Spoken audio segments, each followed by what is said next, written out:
آج میاں شہباز شریف نیب کے سامنے پیش ہوئے. بہت سی خط و کتابت اور تیاری کے بعد یہ پیشی ہوئی. نیب نے کئی مرتبہ ان کو بلایا، انہوں نے انکار کر دیا. اس پیشی سے متعلق ہم آپ کو بتا سکتے ہیں کہ میاں شہباز شریف اس شرط پر پیش ہوئے کہ ان کو گرفتار نہیں کیا جائے گا، اور وہ گرفتاری نہ ہوئی. جو ابھی تک سٹیٹمنٹ سامنے آئی ہیں اس کے مطابق آپ نون لیگ کا ریئیکشن جان سکتے ہیں. مریم اورنگزیب نے ایک لمبا چوڑا بیان جاری کیا جس کے اندر انہوں نے بتایا گیا کہ کیا احتساب اور کیا احتساب کرنے والے بنیادی طور پر پولیٹیکل پرسیکیوشن کا کیس وہ ڈیولپ کر رہی ہیں. اب یہ بیانیہ کہ احتساب کو استعمال کیا جا رہا ہے بدترین سیاسی مقاصد کے حصول کے لیے، نون لیگ کی طرف سے مسلسل طور پر جاری ہوتا ہے. اور شہباز شریف کی پیشی کے اوپر تو یہ بیانیہ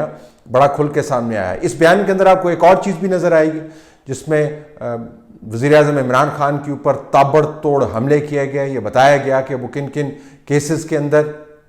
عدالتوں کے سامنے ان کو پیش ہونا چاہیے جس کے اندر وہ پیش نہیں ہوتے، اور ان کو یاد دہانی کروائی گئی کہ کس طرح وہ حکومتی جو معاملات ہیں ان سے اپنے آپ کو عملاً علیحدہ کرتے ہوئے، بری پالیسیز اپناتے ہوئے قوم کو ڈسٹریکٹ کرنے کے لیے اب نیب کو استعمال کر رہے ہیں. تو یہ نون لیگ کا ایک سیٹ بیانیہ ہے جو اس رد عمل کی صورت میں سامنے آیا. شہباز شریف کی نیب میں پیشی پر نون لیگ کو پریشان ہونا چاہیے، لیکن حیرانی کی بات ہے کہ نون لیگ کے جو حلقے ہیں شہباز شریف کے قریب وہ پریشان آپ کو اتنے نظر نہیں آتے جتنا ہمارا خیال تھا کہ ان کو نظر آنا چاہیے. ہمارا کیوں خیال تھا کہ ان کو پریشان نظر آنا چاہیے؟ وہ اس وجہ سے کہ ایک نیب کی طرف سے جو پیٹرن بنا ہوا ہے وہ بڑا واضح ہے کہ پہلے وہ نوٹسز جاری کرتے ہیں، ایک ماحول بناتے ہیں، ایک کیس بناتے ہیں، اور اس کے بعد بندے کو بلاتے ہیں اور پھر جھٹ سے پکڑ کر اس کو اندر کر دیتے ہیں. کسی اور کیس میں طلبی ہوتی ہے اور کسی اور کیس کے حوالے سے پکڑ کر اندر کر دیا جاتا ہے. پھر جب اندر کر دیا جاتا ہے تو پھر ایک اور قسم کا کیمپین یا پروپیگنڈا جو ہے اس کا آغاز کر دیا جاتا ہے جس کے اندر چاہے ریفرنس دائر ہو یا نہ ہو،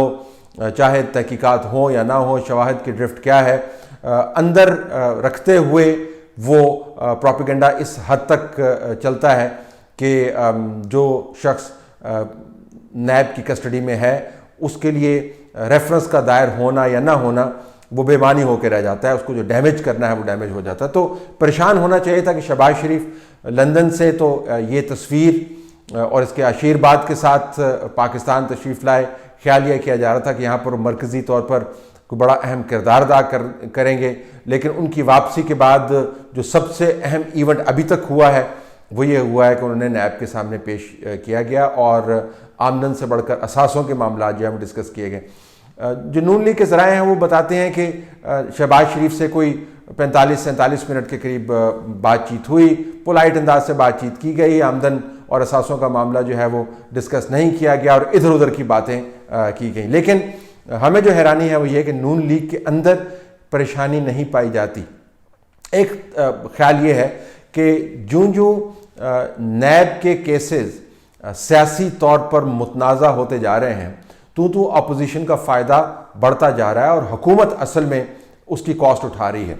اس کو ہم عمران خان کے مختلف چیلنجز کی صورت میں بیان کر سکتے ہیں. تو عمران خان کا جو پہلا آپ کو گمبھیر چیلنج نظر آتا ہے، اگرچہ ظاہراً وہ اپوزیشن کو تن کے رکھے ہوئے ہیں، لیکن اس کا جو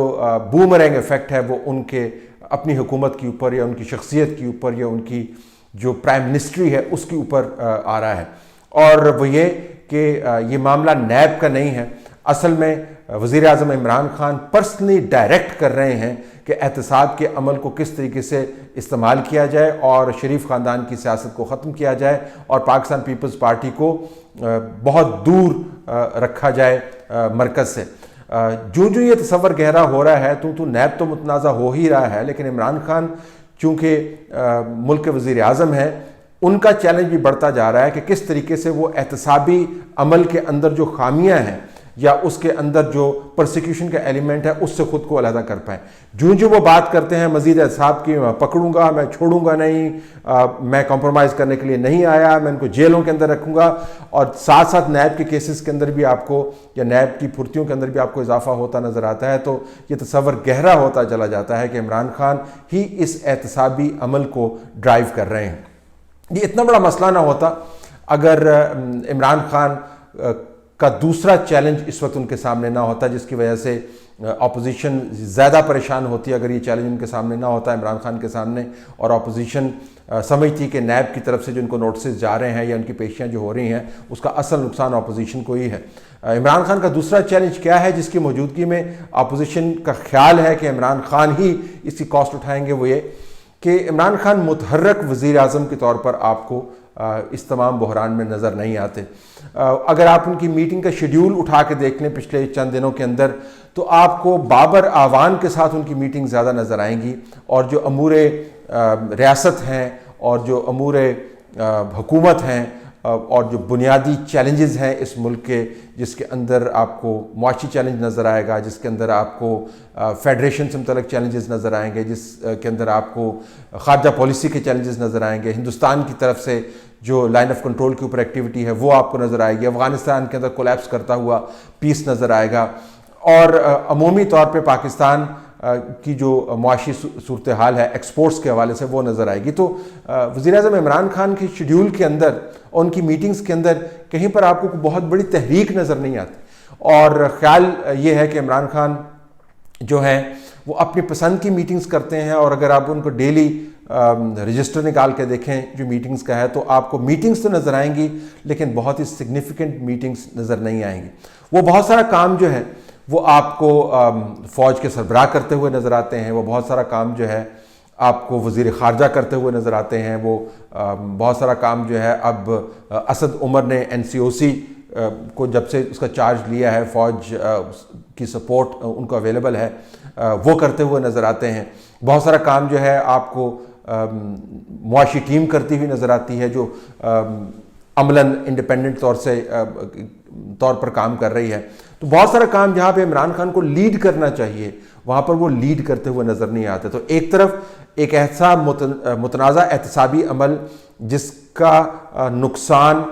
تمام سیاسی سٹرکچر کو پہنچ رہا ہے، عمران خان اس سے منسلک ہو رہے ہیں، اور دوسری طرف عمران خان جو اصل کام کرنے والے ہیں ان سے اپنے آپ کو یا تو بالکل مارجن پہ رکھے ہوئے ہیں یا محض میٹنگز کے اوپر اکتفا کرتے ہیں یا محض ٹویٹس کے اوپر اکتفا کرتے ہیں.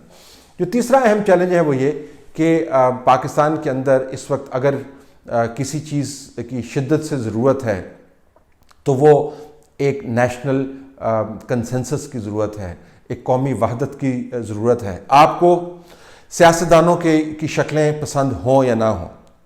آپ کو اپنے اپوننٹ سے گہری نفرت ہو یا مکمل طور پر محبت نہ ہو، وہ قابل قبول ہے. آپ چاہتے ہوں کہ آپ ہمیشہ طاقت کے اندر رہیں اور آپ کے جو اپوننٹس ہیں وہ نیست و نابود ہوتے رہیں، یہ تمام خواہشات اپنی جگہ پر موجود، لیکن وقت کی ضرورت یہ ہے کہ تمام جو حلقہ احباب ہے سیاسی طور پر ان کو اکٹھا کرنے کی ضرورت ہے. اس کی ناراضگیاں جو ہیں وہ دور کرنے کی ضرورت ہے، ایک نیشنل پالیسی کوآرڈینیٹ کرنے کی ضرورت ہے، اور ایک نیشنل ویژن ترتیب دینے کی ضرورت ہے کہ کس طریقے سے آپ نے اس وبا سے نپٹنا ہے، کس طریقے سے آپ نے اکانومی کو ریوائیو کرنا ہے، کس طریقے سے آپ نے صوبوں کو تعاون لینا ہے، کس طریقے سے آپ نے معیشت کو ریوائیو کر کے اس لیول پر لے کے آنا ہے کہ بیرونی خطرات جو ہیں جو منہ پھاڑے کھڑے ہیں ان کو آپ ٹیکل کر پائیں، اور ملک کا جو جمود زدہ پہیہ ہے معاشی طور پر اس کو دوبارہ چلایا جا سکے. کس طریقے سے آپ نے دنیا کے ساتھ ڈیل کرنا ہے، 20 چیلنجز ہیں. تو آپ ایک نیشنل ویژن کرافٹ کرنے کی ضرورت ہے. اگر وہ نیشنل ویژن مثلاً آپ کو 18ویں ترمیم کے حوالے سے ہی کرافٹ کرنا پڑ جائے تو اس وقت وزیر اعظم عمران خان کے پاس کوئی ایسی سپیس موجود نہیں ہے کہ وہ اگر چاہیں بھی تمام اپوزیشن کی پارٹیز اگر یہ مان بھی جائیں کہ 18ویں ترمیم کے اندر ہم نے نرمی لے کے آنی ہے، یا اگر صوبے کسی بھی طریقے سے یہ مان بھی لیں کہ NFC ایوارڈ کے اندر سے ہم نے پاکستان کی معیشت کے لیے نئی فسکل سپیس لے کے آنی ہے، تو عمران خان کی جو شخصیت ہے، ان کے جو قریبی لوگ ہیں، وہ اس کنسنسس کو کرافٹ کرنے میں مکمل طور پر ناکام رہیں گے، کیونکہ ان کی تمام سیاسی لوگوں سے بات چیت عملاً بند ہے۔ تو اگر نیشنل کنسنسس کرافٹ کرنے کے اندر عمران خان کی اپنی لیمیٹیشنز ہیں، اگر امور سلطنت اور امور حکومت اور امور ریاست چلانے میں وہ اپنے آپ کو ایبسنٹ رکھے ہوئے ہیں، اور محض بابر اعوان کے ساتھ یا شہزاد اکبر کے ساتھ وہ میٹنگز کر کے ایک یہ تصور گہرا کرتے ہیں کہ احتسابی عمل کو وہ خود چلا رہے ہیں اور وہ احتسابی عمل انتہائی متنازع ہے، تو ظاہر ہے الٹیمیٹلی نقصان اس کا عمران خان کو ہی ہوگا۔ جو پاور میں ہوتا ہے اس کو غیر متنازع ہونے کی ضرورت ہوتی ہے، جو پاور میں ہوتا ہے اس کو کنسنسس بلڈ کرنے کی ضرورت ہوتی ہے، جو پاور میں ہوتا ہے اس کو لیڈ کرنے کی ضرورت ہوتی ہے۔ دیکھیں ایک بڑا زبردست کنٹراسٹنگ امیج آپ کو نظر آئے گا جب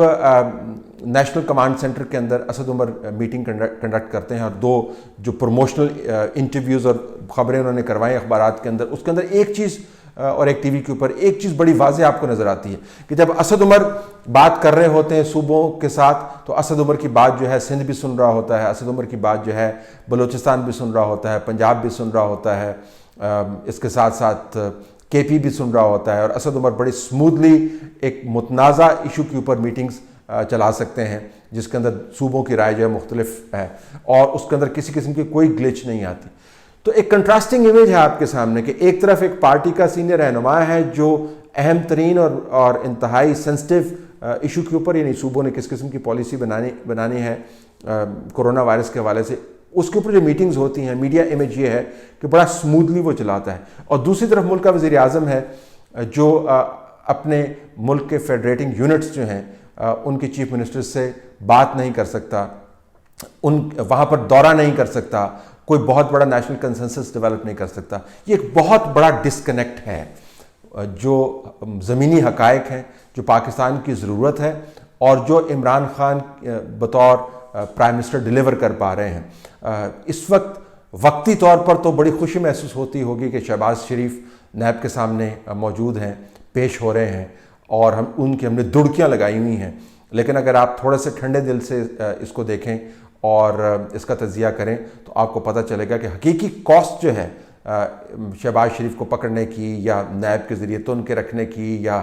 اپنے آپ کو غیر موجود کرنے کی یا نیشنل کنسنسس کرافٹ نہ کرنے کی، اصل کاسٹ جو ہے وہ عمران خان اٹھا رہے ہیں۔